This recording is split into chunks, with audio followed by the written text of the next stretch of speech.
All right, here is Try It 1.23 from OpenStax PreCalculus, where we're calculating the average rate of change. What's a little bit different about this one is now I'm not given two numbers for my x coordinates. I'm given a number and a letter, 5 and A.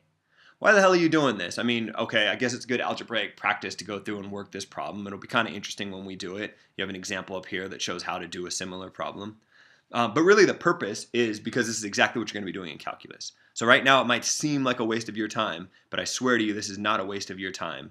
This is in fact one of the first things you'll learn when you take a calculus class. Okay, so without further ado, I arbitrarily name these two things x1 and x2. Meaning I can call the first one x1 and the second one x2, or vice versa if I felt like it. I think most people call the first one x1 and the second one x2. So just so that my solutions look kind of like your solutions, I'll do that. Although to be clear, it's totally up to you how you name those things. Makes no difference. And then I'll use my average rate of change formula, which I've written up here for your convenience. X2, I said was A.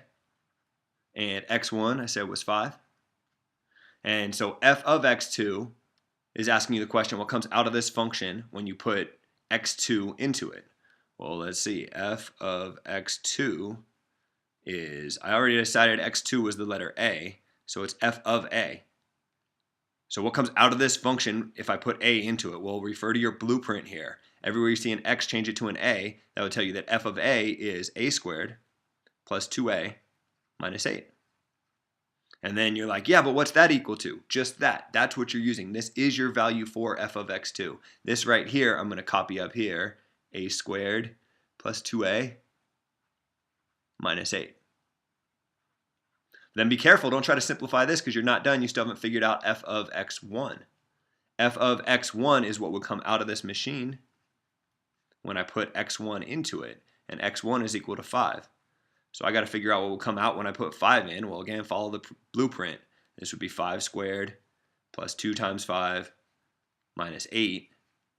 5 squared is 25 plus 10 more is 35. And 35 minus 8 27? Yeah. So what comes out of this machine when I put 5 into it is the number 27. So this is what I have for my average rate of change. So what the hell do you do with that? Well, it turns out, for reasons that you'll learn in calculus, that you will always, well, let's see. How about try to simplify this thing, see what happens. Well, how could you simplify it? I guess you could combine like terms in the denominator. That would give me A squared plus 2A. And then if I'm subtracting 8 and then subtracting 27 more, I have minus 35. And then the denominator here, I got A minus 5.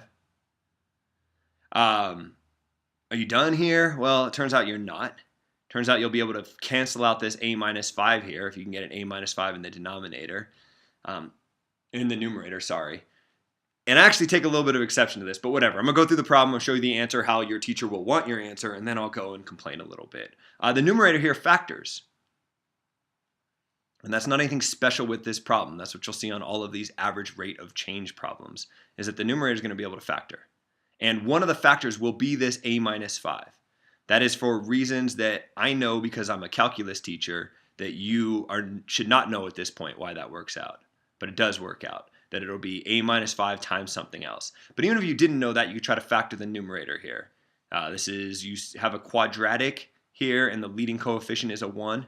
So you're looking for two numbers that multiply to your constant term and add to the coefficient on your linear term. In other words, what two numbers, when you multiply them together, gives you negative 35, and add together gives you positive 2. And if you play with that for long enough, you'll come up with positive 7 and negative 5.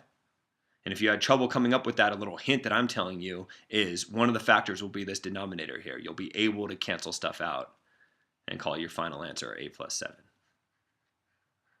That's the answer your teacher will want, even if I'm your teacher. However, a little commentary here. You really can't cancel out these A minus 5s. This thing right here is not equal to this thing right here. It's almost equal if you plug in any number you want for A, like you plug in 3 for A. Plug in 3 for A up here, 3 for A down here. In either case, you'll get 10. Plug in 1 for A up here, 1 for A down here. In either case, you'll get 8. And that'll work for any value of A with one exception, the number 5. Right, if you plug in 5 for A up here, You're dividing by 0, you get something that's undefined. Whereas down here, you get the number 12. So these expressions are not equal because they're not equal for all values of a. They're really only equal when a does not equal 5. So really the assumption here is that a does not equal 5 if I'm going to put this equal sign in here. That's not something you have to worry about for the level of math you're doing in this class. But that ends up being something that's relatively important when you're taking a calculus class. That this actually isn't equal to this, although a lot of teachers will tell you it is, or at the very least will let you get away with saying this is equal to this.